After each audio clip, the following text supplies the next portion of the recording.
in what you've done with your life thus far, is it giving you what you want? Is it giving you what you want? When you look toward the future, when you look at all that's going on out here, is there some place within yourself you say, hey, I know I need to be out there in that arena. I know I can do more than what I've been doing. I know there's some great music that I have within me that I haven't brought out here yet. Is that something that you begin to look at within yourself? See, I say if you look at your life, and if you're not getting what you want, you owe it to yourself to do something differently.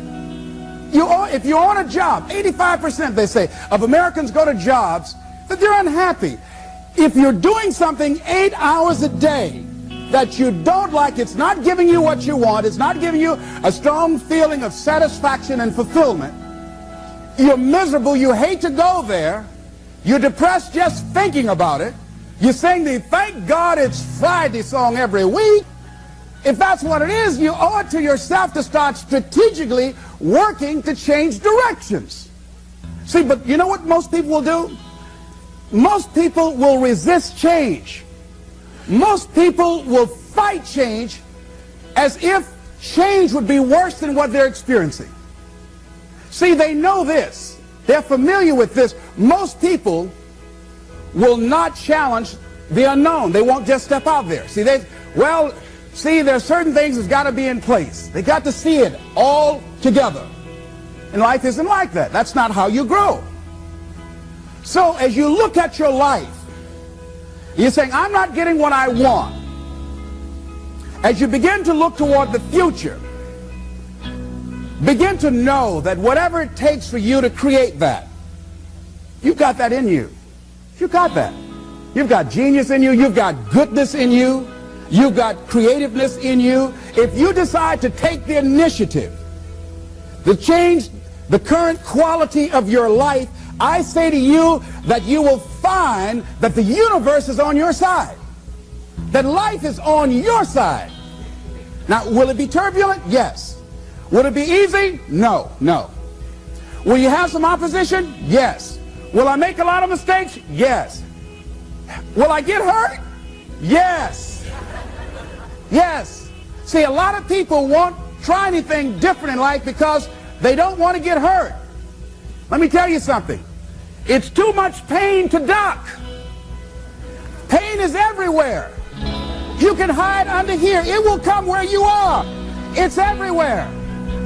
Viktor Frankl calls it unavoidable suffering. You can't duck it. But most people spend their life not wanting to deal with the pain of rejection, the pain of defeat, the pain of being disappointed, the pain of losing, the pain of failure, the pain of being criticized, the pain of not being liked, the pain. That's called life. Life is full of pain. It's everywhere. But guess what? There's no gain without pain. Because it's the pain of regret that you experience.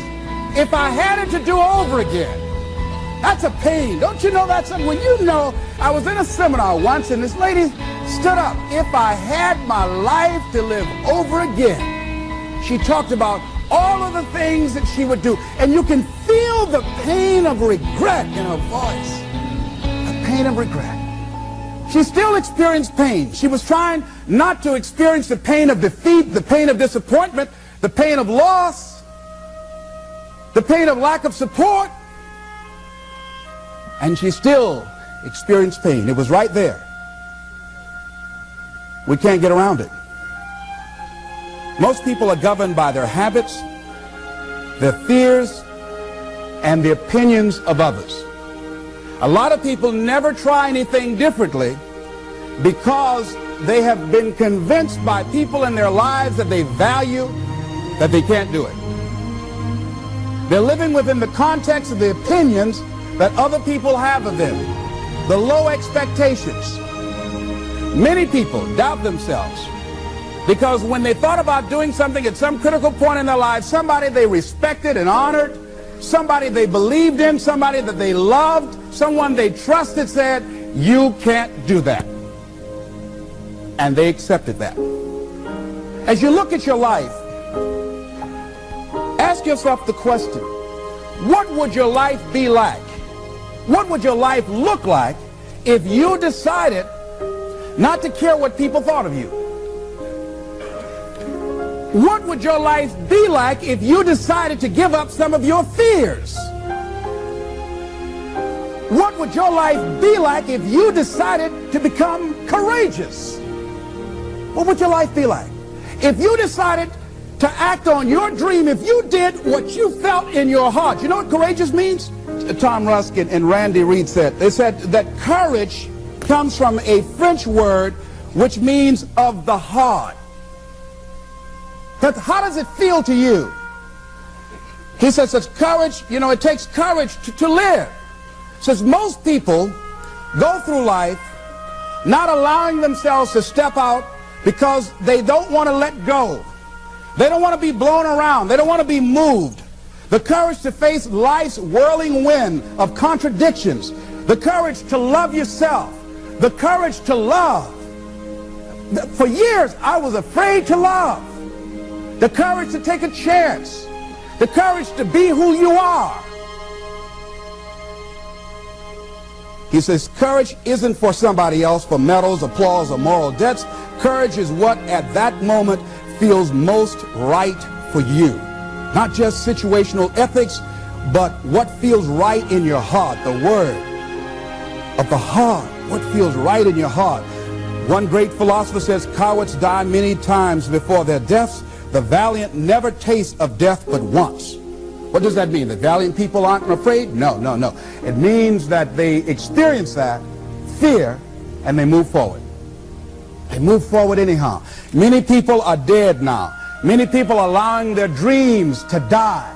Many people are allowing their ideas to lie dormant and collect dust. Many people have all this talent and ability that they are allowing to be buried inside of them, that they will take with them to their graves because they didn't have the courage to be who they are. And I say, as you begin to look toward the future and manifesting your greatness, it's going to take everything in you, that your life deserves the concentrated effort to begin to look at how is it that I can express more of me? How is it that I can bring my ideas out here now? How is it? And start living with a sense of urgency, because you're here today, you're gone today. Life is unpredictable. It's uncertain. There are no guarantees. No guarantees out here at all. So holding back, what are you waiting on? Ask yourself, what's the benefit of your waiting? What's the benefit of your not living your dream? What's the benefit of not listening to yourself? Oh, please, listen to yourself.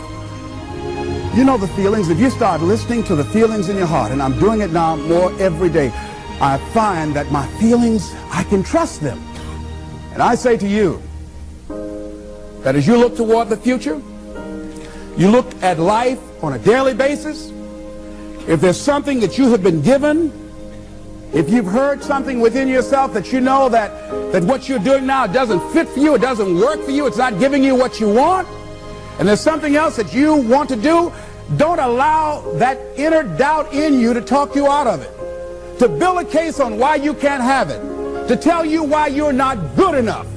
You ignore that inner voice and all of the external voices. Don't judge the possibilities for what you can do based upon the circumstances, because the circumstances won't determine who you are. Don't determine what you're able to do based upon your resources. Don't determine what's possible for you based upon where your life is right now. Where your life is right now is not you. That's just what it is right now. But the possibilities for you are unlimited. If you're in a rebuilding process, it's unlimited. If you're coming back from adversity and devastation, it's unlimited of what you can do. That's the capacity of human beings. It doesn't matter how many mistakes you've made. It doesn't matter how many flops you've had. It doesn't matter how much money you've lost. In fact, I see it only as an investment of what you learn from life. Not losses, but investments of what's possible for you. And I say to you that once you start listening to yourself, and as you begin to act on your dream, as you start just trying to find your way, doing what you can with what you have, you will start seeing things opening up for you. You'll start attracting people. You say, where'd they come from?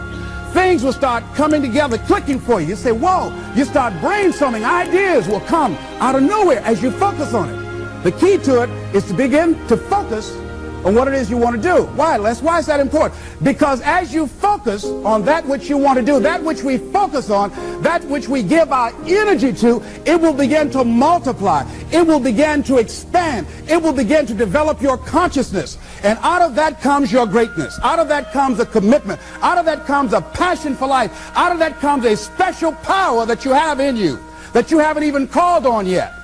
See, the powers that we have will never reveal themselves if we don't challenge them, if we don't put ourselves in a position where we have to use them. So one of the most important things is reading a book that's a really interesting book called Instant Millionaire, and the guy said, put yourself in a position where you can't retreat, where it's do or die, sink or swim. Here's what you'll find out. You'll develop incredible swimming skills. You'll find yourself stroking unlike you've ever seen before. Through the inspiration of desperation, you'll become more creative than ever before. So what is it? How do we handle that whole piece? Throw your whole self into it. See, most people go at it tentatively. They don't give all their stuff. They don't concentrate. They don't put everything they've got in them. One guy wrote a book called All You Can Do Is All You Can Do. And all you can do is enough. But he said, make sure you do all you can do. And if we're honest this evening, we know that we haven't done all we can do. So as we look at the future, we can decide that from this day forward, as I look at my personal relationships, if I look at my professional relationships, if I look at my family relationships, as I look at all the dimensions of my life, looking at myself mentally, emotionally, and spiritually, I'm going to do all I can do to develop me, to bring my talent out here, to make a contribution to life. You want to make it in life, he said, number one, develop your mind. You don't get in life what you want, you get in life what you are. Number two, develop your communication skills. Once you open your mouth, you tell the world who you are. Three, practice the principle of OQP, only quality people. Let us say together, only quality people. As you think about your goals and dreams, this is not for everybody. You want to build an organization with only quality people. Not people who need more, but people who want more. You want to surround yourself with people that are hungry. People that are hungry are willing to do the things today others won't do in order to have the things tomorrow others won't have. People that are hungry do what they know, not what they feel. See, I didn't do this for years because I knew it would be hard. And Mr. Washington said something to me. Mike Williams, my mentor, you want to go online and find his book, The Road to Your Best Stuff. He said something that grabbed me, and I want you to put this someplace where you can see it. See, you build this business through persistence. You got to affirm, I will persist until I succeed. You build it through patience. It takes time to grow orchids. It's faster to grow roses, but orchids, that takes time. You have to have persistence, you have to have patience and perseverance. It takes courage to come back again and again and again. Because in order to build the business, it's hard work. It's H-A-R-D and H-E-A-R-T. Are you with me there? Write this down. If you do what is easy, your life will be hard. But if you do what is hard, your life will be easy.